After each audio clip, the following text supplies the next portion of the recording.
Ең қорқынышты шайтан кім десе, бұл адам шайтаны екен.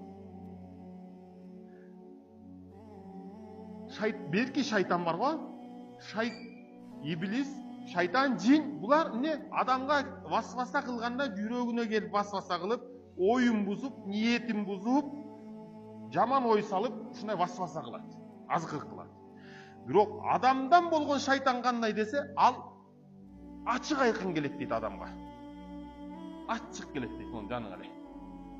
Өткенде біреу ақырын 3 күнге даватқа шығып келіп, қой ичкиликти тыштайын, оңолойын деп, мешітке қадам қойып, жұмаға келіп, кеде ороза қармап, тараваға келіп, оңолойын деп, жақшылы оңолып атса, ороза бүтөріменен же ақырын бір тойға барып қалса, бірге барып қалса, ич деп қиынайды баяғы. Не қылады? Бұл ачу болса дағы мұның тілегі татту алып қой, ниетің жаман бұйда отырып, деген ичіліп тыштайды. Мына адамның шайтаны ушул.